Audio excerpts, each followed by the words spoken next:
Illinois, homeland of the Karelian tradition.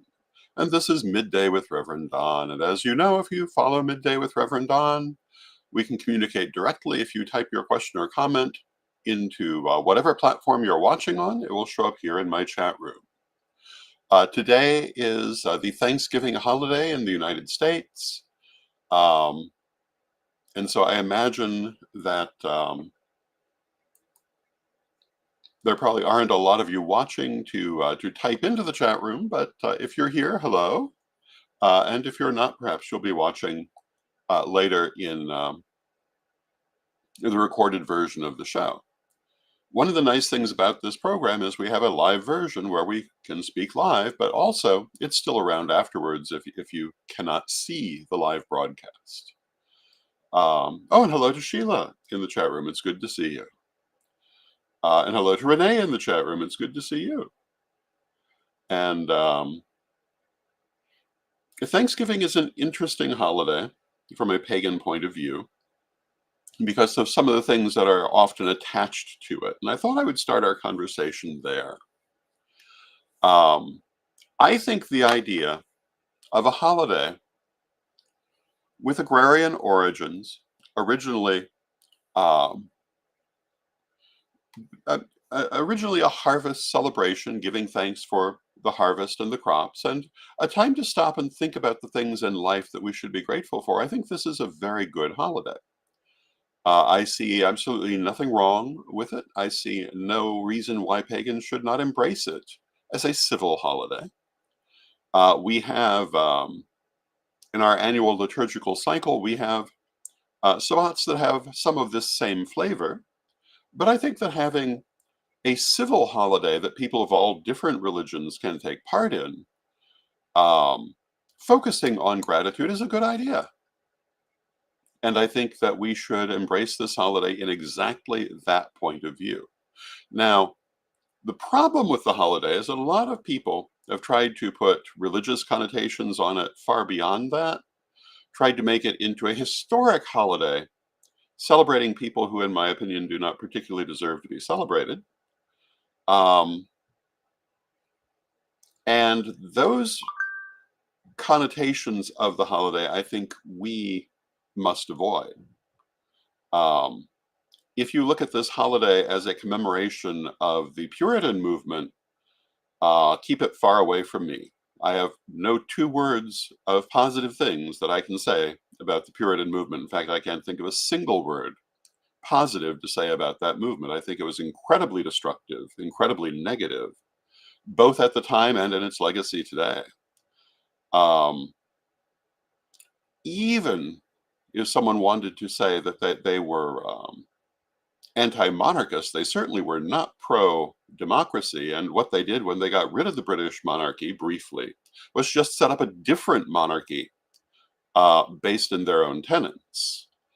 So I don't think you can say that positive about them either. So as far as I'm concerned, to the extent that I celebrate Thanksgiving, it has nothing to do with those people. Certainly has nothing to do with the racist elements that are often attached with this holiday as well. So for me, none of that has anything to do with my understanding of this holiday. To me, it's a time to stop and think about gratitude, to stop and think about actual Thanksgiving in the current day, in our current circumstances, and as an agrarian, as a continuation of ancient agrarian customs. And hello to Arlene in the chat room. Hello to Julia in the chat room. The idea of taking time for Thanksgiving at the end of the harvest is very ancient. As I say, we do have it as part of our liturgical cycle in various places, although not in quite the same ways. And I think that as a civil holiday that can transcend all these barriers, it's a good thing. Hello to Janet in the chat room. It's good to see you. So in that sense, I do believe in celebrating Thanksgiving, and I do, in fact, celebrate it. You may have noticed my my turkey post of the other day with the hashtag #NameYourTurkey, and I'm a great believer um, in the idea of naming your turkey, if that's what you're going to have, in order to personalize it. To me, I think very often in the pagan community, people often give a pagan overlay to the ways that Christians commonly do things. And oh, hello to my niece Lori in the chat room. It's good to see you, Lori. Um, I think the Thanksgiving blessing is a very good example of that. My practice of many, many years, which I highly encourage to everyone else, is that when I offer a Thanksgiving blessing before the feast, I am offering thanks specifically to the spirits of the food that is going to be consumed because they were all formerly alive and they have made um, the ultimate sacrifice so that we can continue to thrive and grow. Hello to Lynn in the chat room. And I think that this is a very good time for us to stop and acknowledge that life feeds on death and that everything that we eat, whether plant or animal, was formerly alive and has given its life, um, arguably intentionally from the soul level, arguably not intentionally from the conscious level, so that we may continue. And I think that we should acknowledge this. And for me, one of the primary ways to do that is by naming the turkey. Where did the idea of naming the turkey come from? Well, it comes from Bloom County. As far as I know, years ago in the 1970s, they had a cartoon strip where one of the characters, we'll tell you how long it's been since, oh, Zonker, his name was Zonker. But he was asked to give the Thanksgiving blessing. And he referenced the spirit of the turkey, who had only just days before been happily living on the farm and blah blah blah. This was portrayed for comedic effect, but I remember thinking at the time, no, this is exactly what we should be doing. We should be considering that that turkey was alive until recently, and that the reason it is dead is us. And as we consume its flesh, not that we should feel bad for that, but that we should feel grateful for that, because so often we act as though the things that we eat just come magically into being in the supermarket. And that's not true at all. Whether they were plants growing in the fields that were cut down for our sake or animals growing on the farm who were cut down for our sake, they all have the same origin. And I think that this is the particular time that we should acknowledge that, should be mindful of that, and not act like these things come from nowhere. So I'm a great believer in naming the turkeys. You may have seen the two turkeys on my website named Priscilla and Polydor. I believe that Lady K followed, or Lady Kai followed the example by naming her turkeys Bosco and something else with a B. And I think this is highly desirable. Hello to Eddie in the chat room. It's good to see you. Um, so, although Percival and Priscilla are not going to have their, or Polydor and Priscilla are not going to have their moment of fate today, they are, I believe, for the feast at the auction house at a later date. Being mindful that these were living creatures, I think, is very important and something certainly that the Christian world does not do. I think that we need to do this. It is a traditional thing for us that we often ignore. Now, Laurie says this is the same with asking permission and thanking the spirit of the Yule tree when you cut it down. And yes, it is exactly the same thing. It's the same as if you're going to make a wand and you go to actually find it somewhere in nature. If you take it from a living tree, you should ask permission before you do it and give thanks after you have done so. We must acknowledge that we are not the only living things in the universe, and that everything we are interacting with is also alive, and we should be thankful um, for this interaction and for the fact that that so many things have given their lives for our lives. In ancient days, we would have acquired these foods largely through hunting or through gathering, and I believe that we would have given thanks then. We should do so now, and not to some abstract power, Though certainly we should be thankful to the power of the earth and the power of the universe, but specifically to the spirits of the game, the spirits of the animals, the spirits of the plants themselves. And so if you ask me what should set a pagan Thanksgiving celebration apart, this is what I would tell you. And I will once again mention the hashtag name your turkey for this reason. Um, Sometimes this makes people feel squeamish. And if so, that tells you something you need to work on, that you are not mindful of where your food is coming from. Um, I think a lot of people, even in our pagan community, are not mindful of this. They are acting as if the food that they are eating was never alive and has no spirit. But it was, and it does. And we should be mindful that this is part of the cosmic web of nature. You know, one of the people most influential on my way of thinking is Lady Bitterwind. And this is a point she would have been right there making, that we cannot properly say we worship or honor nature if we do not acknowledge the cycle of predation and prey, because it's absolutely part of nature at even the simplest microscopic levels. Um, and Julia says, this is why I'm vegetarian. And that's wonderful if that's a choice that you make for yourself. But remember, the plants also have spirits. And the more we learn about them, the more we learn they're more like us than we like to give them. We've formerly wanted to give credit. We know now, for example, that trees have ways of communicating, which spiritually we've said for a very long time, but science is now catching up with that. I see no reason that isn't true for every kind of plant. We just perhaps have not scientifically discovered how. The reason I'm not vegetarian is the realization that plants are also alive. And so to me, it makes no difference what I'm eating. It was all formerly alive. Um, Even if I were eating the new so-called clean meat that was never a living animal, I don't know that I could agree that it was not a living organism. There too, a sacrifice has been made. Um, so whether it's a turkey or a Brussels sprout, I would say to you, remember, it was alive and it has given its life for you. And for it, its life was no less important than yours is to you. And be thankful, be mindful, and remember that. And when you give your reasons for being thankful, if you do so, the sacrifice of other living things for your continued existence is something you should be thankful for, because it happens every day that you remain alive.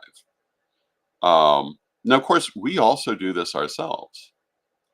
And with our current burial customs in the United States, we don't do it as obviously as we once did, because, you know, before the age of embalming, um, and for that matter, separate from cremation, our bodies went to feed many living organisms that don't necessarily get that food now, but our bodies are also full of living organisms that are living off of us at the same time we are living off of others.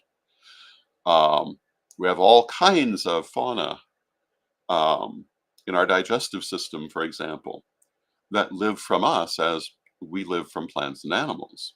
And are they mindful of the fact that there is a living being that they gain their sustenance from? Probably not. I don't know if they have the minds to do that, but spiritually, I would hope that they are at their higher spiritual level. Everything that exists is dependent on everything else that exists to continue living. And if there is one thing that we really should be emphasizing in paganism more than we do, it is this.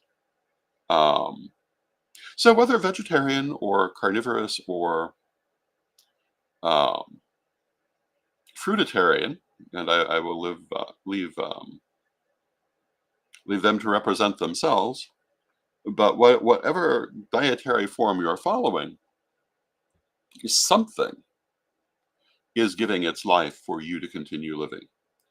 Even if you're one of those people who think you can survive on just breathing air, remember things live in the air. Um, it may look empty to us, but it's not empty in reality. And this is part of understanding what life is. It is not being separate from nature, but being very literally intertwined with it at every level of our being, from the living creatures that we feed upon and which sometimes feed on us, to the living creatures within our literal bodies that quite literally feed on us every day. And I don't see this as being anything but an example of just how wonderful and complex the web of life is. That Goddess, however you want to phrase the great power of the universe, has found so many ways to express the force of life and find ways for it to survive in this universe. Um, and we are so integrated and so concerned with the political aspects of our lives and the social interactions of our lives. But there are millions of organisms living within you right now who know nothing about any of that and have their own worlds that are sustained by ours, but have little knowledge of it, just as our world is sustained by the world of plants and animals, and we have little real knowledge of how they live and how they interact. Now, I know there are some people who do not like the idea of domestication. They usually mean that only for animals, but agriculture is the domestication of plants. My thought has always been this was a bargain that we made, and I believe both sides made the bargain, that we would provide a decent life until the end. Um, and I think that we are often breaking that today. And I think we need to move to an agricultural model that acknowledges the bargain um, that is part of domestication, that for giving their lives this way, they will get a decent life until that time. I think I'm very much an objector to industrial farming as it's usually expressed. I think that that is something we really do need to address. Um, it's something we should also be thinking about at this time of year, at this particular holiday. We might want to consider how we're treating those animals that we are eating. Because at present, we generally don't treat them very well, although that has changed to some extent.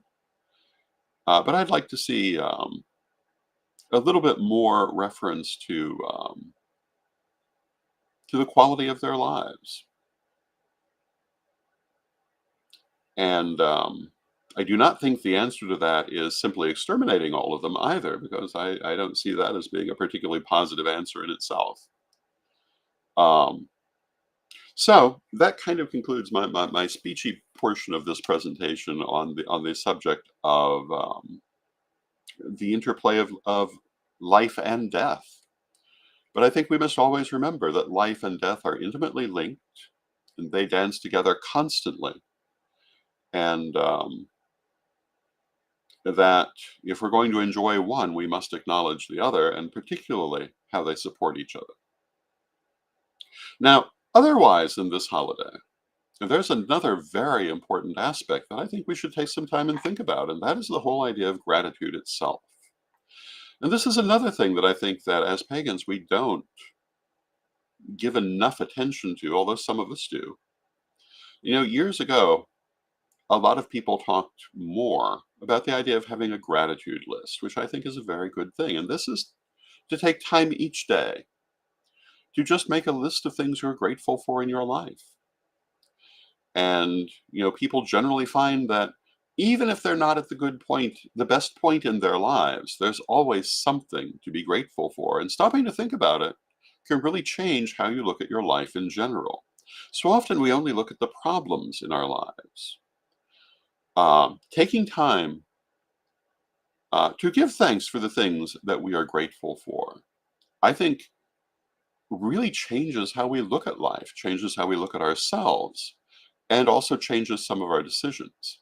So I strongly encourage you to take time to look at the things you're grateful for in life. Take time really every day to do this. I think you'll be happy that you do. But especially at a holiday such as this one, um, take time to think about the good things that you have, because everyone has them, even if they also may have many problems. There will still be some good things. Um, and the more that you stop to look at those good things, the less power the bad things will have in your way of looking at life. So I very strongly encourage that too as part of this holiday. And if you ask me why this is a holiday worth continuing, shorn of the historical associations some try to associate with it, this is one of the reasons. Not only to be mindful of how we live, but also of the good things in our lives. And it may be the people that you love, um, may simply be the fact that you're still alive. It may be having a roof over your head. It may be having a comfortable home. For some people, it will be a very long list. For other people, it may be a much shorter one. But for most people, you'll find it's a longer one than you expect. And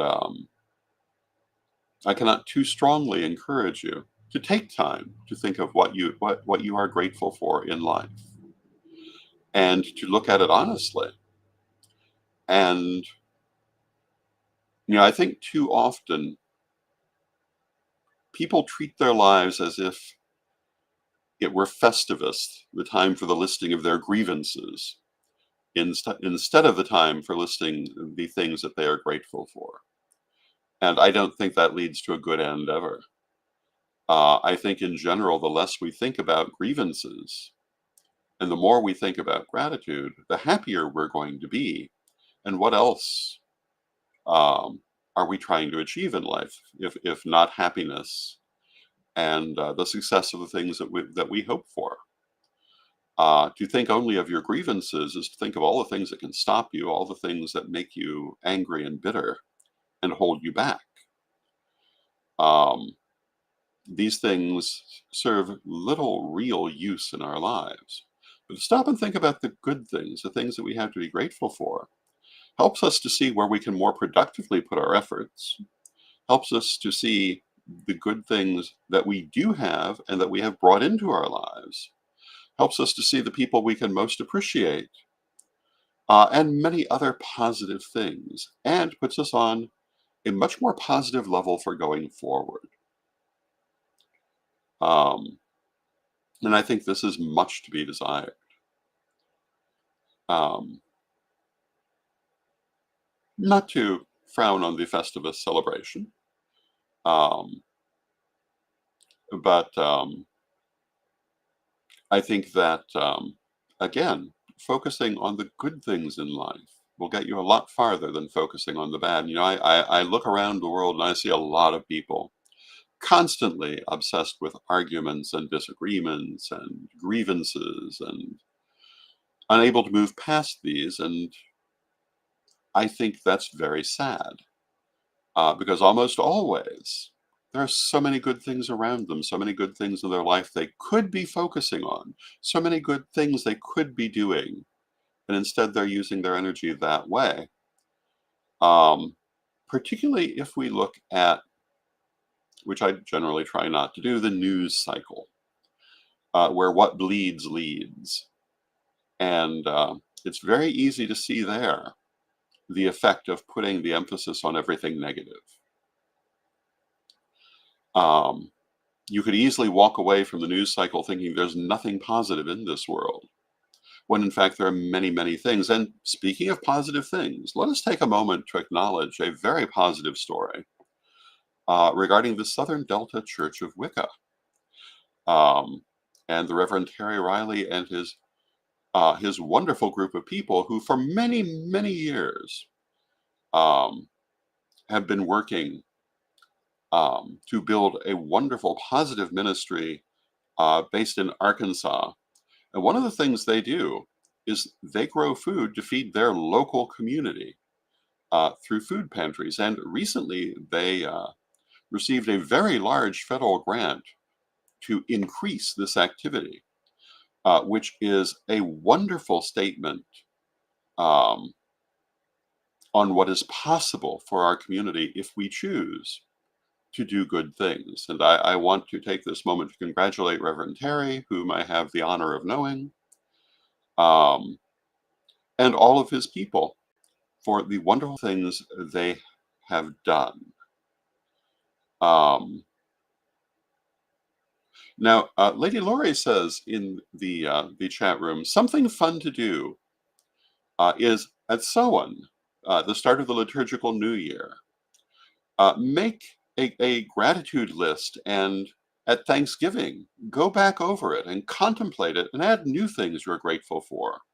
And at the next new moon, do a burning and burn the list with the intention for your gratefulness and gratitude to carry through the year. I think that's a wonderful thing. I highly recommend it. And anything that will carry forth um, the attitude of gratefulness and mindfulness, I think, is highly desirable. And, there is a saying from a different religion that it's better to give than to receive. But, I think in general that really is true. I think that when we do good things, when we stop and think about the good things in our life and try to multiply good things in the world, I think we're both happier and more satisfied than merely receiving good things. Um, Earlier in this year, I had certain people say to me that they felt I had been foolish for the amount of time and effort I had given to others over the years, rather than taking more for myself. Which, considering some things that some of these same people have said since, takes on a very interesting point of view. But I want to stop and say that I do not feel foolish for it at all. Um, I will have to say that I have taken time this year to look at some of my choices, but no, I don't feel at all that I have given too much. If anything, I wish to continue giving to the world and to other people.